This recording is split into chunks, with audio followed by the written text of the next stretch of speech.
Land titling యాక్ట్పై ప్రతిపక్షాల విమర్శలపై జగన్ స్పష్టతనిచ్చారు. భూములపై రైతులకు సంపూర్ణ హక్కులు కల్పించడమే ఈ చట్టం ముఖ్య ఉద్దేశమన్నారు. ప్రజలకు ఫోన్లు చేసి జగన్ భూములు లాక్కుంటారని చంద్రబాబు తప్పుడు ప్రచారం చేస్తున్నారని జగన్ మండిపడ్డారు.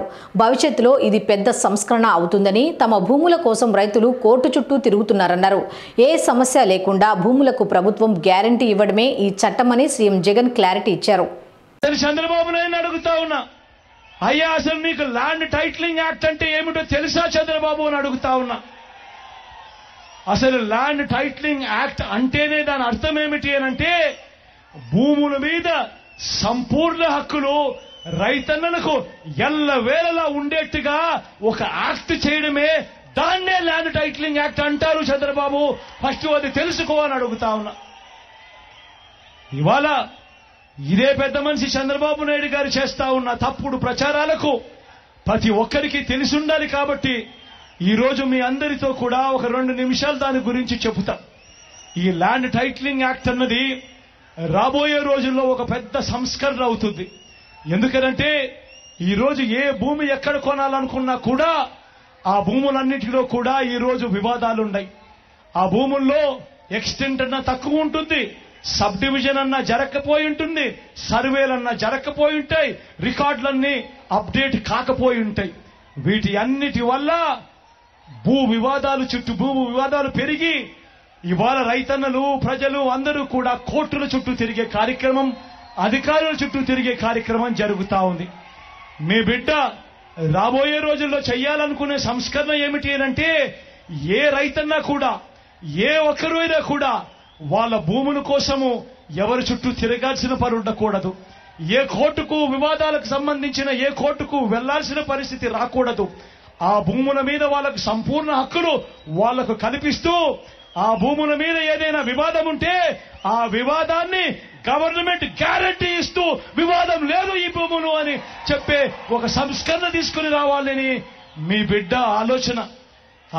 మీ బిడ్డ ఆలోచన ఆ భూముల మీద ఏదైనా వివాదం ఉంటే ఆ వివాదానికి ఏకంగా ఇన్సూరెన్స్ కూడా చేసి ఎటువంటి వివాదము కూడా ఉండకుండా చూడాలి అనేదే మీ బిడ్డ.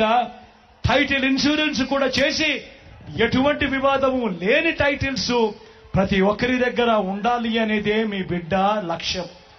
కానీ ఇది జరగాలి అనంటే మొట్టమొదటిగా జరగాల్సిందేమిటంటే, రాష్ట్ర వ్యాప్తంగా జరుగుతా ఉన్న సర్వే పూర్తి కావాలి. 100 సంవత్సరాల తర్వాత అప్పుడెప్పుడో బ్రిటిషర్లు సర్వే చేశారు. దాని తర్వాత ఈ దేశంలో గాని, ఈ రాష్ట్రంలో గాని సర్వేలు మళ్లీ చేసే పరిస్థితి లేదు. ఈ రోజు మొట్టమొదటిసారిగా మీ బిడ్డ గ్రామ సచివాలయాలు తీసుకొని వచ్చి అందులో ఏకంగా 15,000 సర్వేలను కూడా అందులో పెట్టి, ఈ రోజు మీ బిడ్డ 100 సంవత్సరాల క్రిందట జరిగిన సర్వేను మళ్లీ మీ బిడ్డ ప్రతి ఎకరాను కూడా సర్వే చేయిస్తా ఉన్నాడు. రైతుల కోసం సర్వే చేయించడమే కాకుండా వాటికి సంబంధించిన సరిహద్దు రాళ్లను పెట్టిస్తా ఉన్నాడు, రికార్డులన్నీ అప్డేట్ చేయిస్తా ఉన్నాడు, సబ్ డివిజన్ చేయిస్తా ఉన్నాడు. చేసి ఆ రైతన్నలకే హక్కు పత్రాలను ఎక్కడికి పోకుండా పదిలంగా రైతన్నలకు అందేట్టుగా చేస్తా ఉన్నాడు మీ బిడ్డ. ఇవన్నీ కూడా పూర్తయిపోయిన తర్వాత కానీ రాష్ట్రంలో 17,000కు సంబంధించిన రెవెన్యూ గ్రామాలుంటే ఇప్పటిదాకా 6,000 రెవెన్యూ గ్రామాలు మాత్రమే పూర్తయ్యాయి. రాబోయే ఇంకా 1.5-2 సంవత్సరాలలో పూర్తిగా 17,000 గ్రామాల సర్వే కూడా పూర్తయిపోతుంది. ఆ తర్వాత ప్రతి రైతన్న దగ్గర, ప్రతి ఒక్కరి దగ్గర వాళ్ళ భూములకు సంబంధించిన పక్కా రికార్డులు ఉంటాయి. సర్వే చేసిన భూమి ఉంటుంది, సరిహద్దులు పాతిన భూములుంటాయి, రికార్డ్స్ అన్ని అప్డేట్ అయిన భూములుంటాయి, సబ్ డివిజన్ జరిగిన భూములన్నీ కూడా పూర్తి హక్కులతో ఆ రైతన్నులకు, ఆ పేదలకు, వాళ్ళందరికీ కూడా వాళ్ళ దగ్గర ఉంటాయి. అటువంటి పరిస్థితిలో ఆ పరిస్థితి వచ్చిన తర్వాత ఈ ల్యాండ్ టైటిలింగ్ యాక్ట్ తీసుకొని వచ్చి ఏ స్థాయిలోకి తీసుకొని పోతామోనంటే, ఆ భూములకన్నిటికీ వివాదాలు ఏదైనా వస్తే ప్రభుత్వం గ్యారంటీ అని చెప్పే పరిస్థితిలోకి తోడుగా ఉండే కార్యక్రమమే ఈ ల్యాండ్ టైటిలింగ్ యాక్ట్ అన్నది. ప్రతి ఒక్కరూ కూడా తెలుసుకోమని కోరుతూ, చంద్రబాబు చెప్పే అబద్ధాలు, చంద్రబాబు చేసే మోసాలను ఏ ఒక్కరూ కూడా నమ్మొద్దు అని చెప్పి ప్రతి ఒక్కరిని కూడా ప్రార్థిస్తా ఉన్నా.